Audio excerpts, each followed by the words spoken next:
Okay, we're back. Okay, we're back. Nakita na natin yung problema, di ba? Talagang may crisis, nag-uubusan na ang mga doctors natin. Ngayon gusto natin talakayin kung ano magagawa natin. Paano natin matataas ang sweldo ng mga doctors? Paano natin matataas ang mga salary nila sa hospital, sa mga resident? Paano makaka-apply yung mga kabataan ng mura, mga scholarships? Sir, mahirap yung tanong ko, pasensya na. Paano ba natin matataas yung sweldo, yung health budget, at yung iba? Ano ba ginagawa natin sa Philippine Medical Association? Actually, sa ngayon, yun nga ang tinake up sa summit, no? Yes, pinag-usapan ko ano yung mga possible recommendations para ma-solve natin yung problem ng pag-alis ng mga doktor. Ang recommendation, is to summarize it, meron kasi kaming at the point of the international level, saka yung national level. Siguro yung national level sa lang national muna. level, ang magagawa natin actually is to make representations with government and legislators.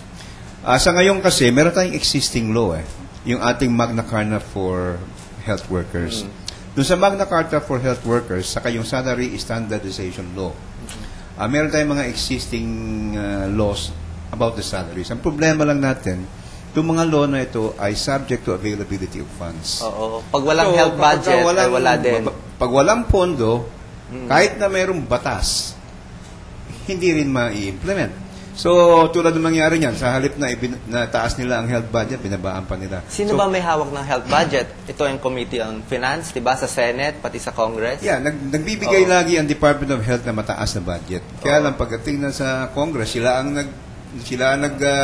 nag-approve ng budget, nagbabawas sila, nagdadagdag. Ang problema lang yung priority. Bakit laging ganun? Kasi sa ating mga televiewers, lagi ko kasi napapanood sa TV, yung mga ibang sectors, mga education, military, ang bilis-bilis nila humingi ng budget, magpapakita sila ng mga bata na nakalubog yung paa sa ano. Pero sa health sector, wala naglalabi, wala akong naririnig, kaya pinipilit talaga natin gawin Sir, paano ba? Sino ba dapat kausapin natin? Sa ngayon kasi, since part of the recommendation ay i-implement ang Magna Carta of Labor, the Philippine Medical Association are setting meetings now with legislators, Congress, both in the House of Congress and in the Senate. Ilang congressman ba kailangan?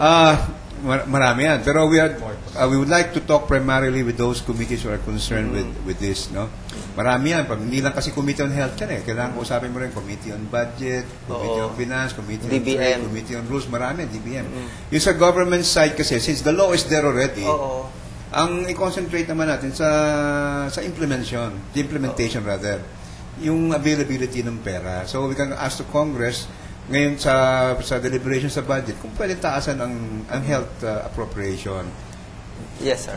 What do you think, sir? Well, yung kasi yung sinabi niya yung sa national. Kung makakadagdag ako doon, kasi doon sa committee namin, doon sa improved working conditions, narinig din namin ang mga rekomendasyon at saka mga suggestions ng mga doktor. Unang-una, yung mga simpleng bagay. For example, yung salary, na dapat siguro taasan talaga yung sahod ng mga doktor. Alam ko, ito kasi epekto, depende ito sa budget, pero dapat kasi magbigay tayo ng pahalaga sa mga nagbibigay serbisyo sa kalusugan, mga doktor. So dapat talaga taasan yung basic salary. May issue din kasi dito doon sa standardization law dahil ang grade na binibigay sa doktor hindi rin angkop, mababa. Kaya dahil doon, mababa rin siyempre tatanggapin nilang salary. So kailangan siguro magmungkahi tayo na magkaroon ng pagbabago rin yun. Dapat taasan ang antas ng sweldo ng doktor. Ikalawa, yung mismong ospital na kung saan sila nagkatrabaho, sana magkaroon tayo ng pasilidad para ang doktor mas masisiyahan din magtrabaho. Kasi I think, lalo na sa mga estudyante, sa mga intern, yung mga nagsisimula presidente, nakaka-frustrate kasi yung gustong-gusto mo maglingkod, tumulong sa mga kababayan mo, sa mga mahirap, pero ang maibibigay mo lang yung kaalaman mo. Hindi ka naman makatulong dahil wala naman ikaw gamot na pwede ibigay. Ang ospital, wala naman. Yung mga diagnostic test, mga test na kailangan gawin ng pasyente para malaman kung anong diferensya nila, hindi naman pwede ibigay yon. Alam mo kung anong gagawin, pero wala kang abilidad para gawin yon dahil ang kulang ang pasilidad ng ospital. So, sino kailangan kausapin natin? Ang presidente na kakausapin natin? Kasama na siyempre ang Pangulo dyan kasi kailangan kasi commitment, political commitment from the highest to to the lowest. Dapat lahat talaga, dapat may responsibility. Saka sinasabi rin ng World Health Organization na dapat ang priority health eh. Kasi yung mga kabataan natin, bibigyan mo nga ng libro, bibigyan mo na sa classroom, kung may bulati naman sa tiyan, may tuberculosis sa baga, baliwala Baliwala ibibigay mo pagkain, hindi rin papasok sa utak yung inaaral. Kaya yung kalusugan ang dapat unahin, di ba? Health is wealth, yun ang unahin natin. Actually nga, sabi sir ng DepEd, there is one doctor sa 70,000 pupils or students. So, bibigyan nga sila ng libro, may sakit naman, di a-absent lang sila at magda-drop out. So, kailangan din ng DepEd ng isang doktor para sa kanila. Mga televiewers from the public, sa tingin ko, pwede naman sila sumulat sa mayor nila, pwede sila sumulat sa diary na gusto nila yung kalusugan. Kasi based on sa mga surveys, health is the priority need. Yan ang number one need ng Pilipinas. Nasa survey yan Hindi daw trabaho, gusto nila yung kalusugan.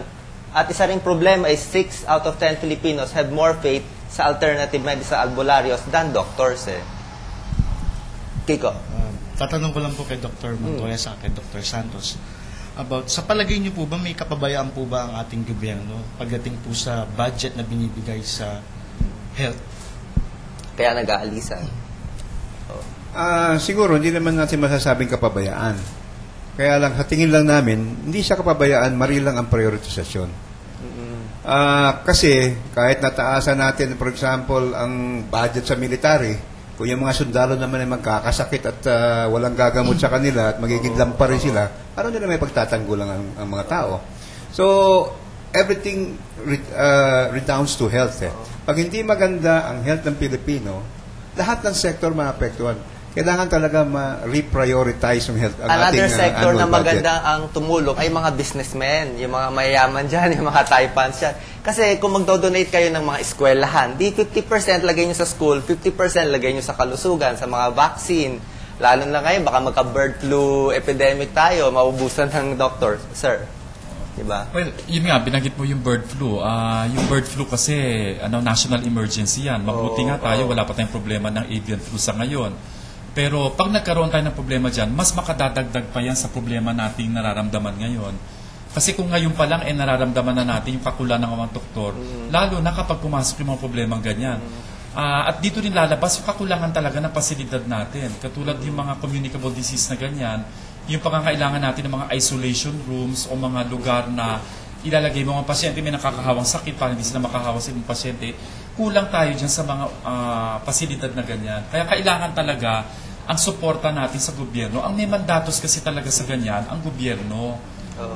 Kaya dapat ang gobyerno talaga ang magtuon ng pansin at magbigay ng pondo para mapaganda natin ang ating mga pasilidad. Actually, yung pondo hinihingi natin, hindi naman higher than the other countries. Sa US, sa healthcare, nilalagay nila 9%.